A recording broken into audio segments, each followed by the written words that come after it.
সহায় সম্বলহীন বিধবা নারী স্বামীরণ বেওয়া বাবা মায়ের সংসারে দুঃখে কষ্টে বড় হওয়ার পর বিয়ে দেন পার্শ্ববর্তী গ্রাম ফাইটামারির হাতেম আলীর সাথে। নিঃসন্তান অবস্থায় হাতেম আলী মারা যাওয়ার পর থেকে আজ অবধি দুঃখের শেষ নেই স্বামীরণ বেওয়া। না আছে তার রাতে মাথা গোজার মতো ঠাঁই। অন্যের বাড়ির রান্নাঘরের এক কোণে কোনো রকম রাত কাটিয়ে আসিতেছেন স্বামীরণ বেওয়া। টাঙ্গাইলের মধুপুর উপজেলা বেরিবাইত ইউনিয়নের মাগন্তীনগর গ্রামের অসহায় নারী স্বামীরণ বেওয়ার কথা।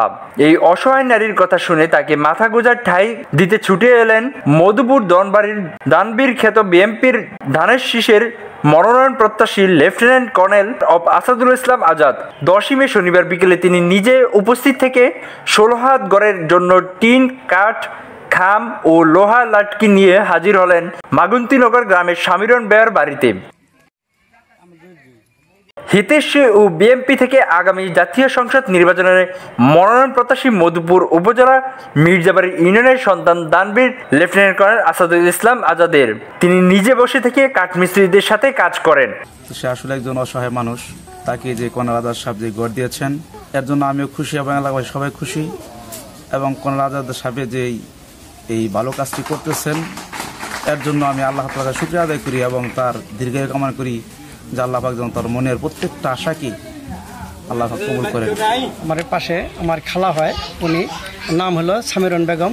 ওনার ছেলে সন্তান কিছু নাই এবং কি একবারে দরিদ্র, ইনকামের কোনো নাই, আর ভাঙ্গাচোরা ঘরে থাকে। আর এই মধুপুরের মেজর কর্নেল সাহেব উনি আমাদেরকে আমাদের সহায়তায় এই খালারে একটা ঘর দিয়ে দিতেছে। আর তার জন্য আমরা মেজর সাহেবের ভবিষ্যৎ দোয়া কামনা করি। উনি যে আনাটা মরে গেছে গা, মা মরে গেছে গা, বাপ মরে গেছে গা, আমি একাই থাকি। মা মরে গেছে, মা ওই জন্য থাকছে, আমি থাকছি।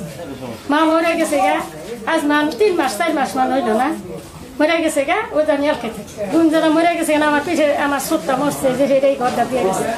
এই যে মোরা 10 টাকা আনছি না, আবার এই যে পুরান দিয়ে দিচ্ছিলাম, এই যে ভাইয়া গেছে। আনহারা দয়া করে দেন, আনা করে আশীর্বাদ দিন। আমার একটা ঘর নাইকা ঘর দিয়ে দিতেছে, কোনের সামনে নিয়ে দোয়া করবো না।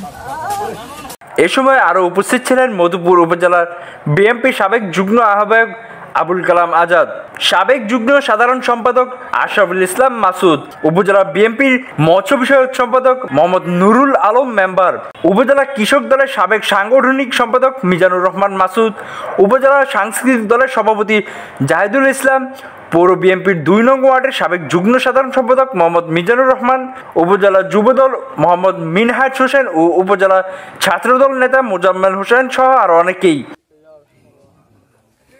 পরে দোয়া ও মিষ্টি বিতরণের মাধ্যমে গড় উত্তোলনের কার্যক্রমে উদ্বোধন করেন। স্বাধীনতা টিভি বাংলা নিউজ ডেস্ক।